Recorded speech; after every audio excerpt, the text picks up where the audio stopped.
I looked at my spreadsheet of the Elven Star and found that I had five planets, or well, 4 planets and 3 planets in my ascendant, and Chiron have a point on the Elven Star that occupies one of those points, but I don't know what to do with that. And if we include Chiron, you've got 11 planets, you've got 4 points, that makes 15, you've got Juno, that makes 16, and a part of fortune, which makes 17. Okay. What Paul has done is studied 17 different things and looked at 7 Elven points. So he's got, roughly speaking, 120 Elven points to study. Now, the chances of getting any within the first third of Aries is 1 in 36, isn't it? A third of 12 zodiac signs, so 1 in 36. Call it 1 in 40 to make it easier maths. There's a chance, it's likely that he's going to have 3 or 4 points in there. It's not special. And in fact, he's got, what, 5 points is what you said, isn't it? Yes. It's not outside the bounds of normality, is it? No. So it's interesting, it's worth looking at, but it's not, wow, that's strange. You know, so that's the first thing I do when I'm looking at anything at all, what I call the degrees of unusualness. Got you. You know, and if somebody says, oh, I have my Lilith conjunct my Venus, it's just like, well, okay, so what? I mean, what? Tell me why that matters.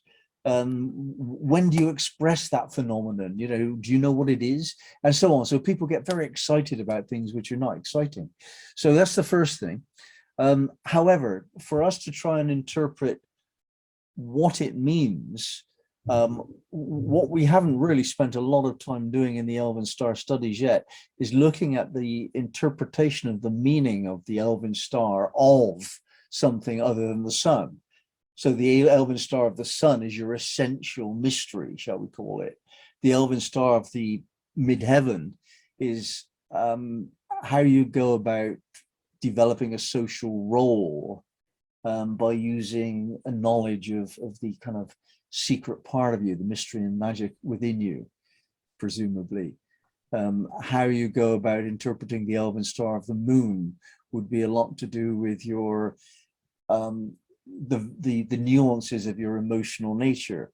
The first point would be the essential atmosphere of your being.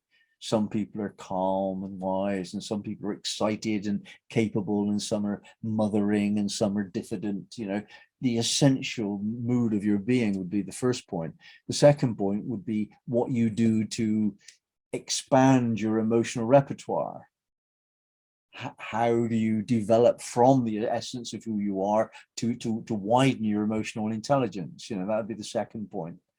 The third point would be to do with your values.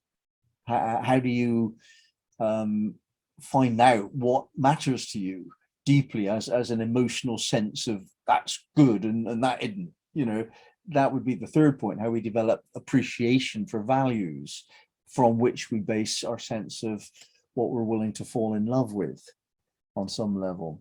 Not quite the right terminology, but and so on. I'm not necessarily going to go on to the nth degree with this, but we will do this in the Elven Star study group. You know, it's more the advanced level.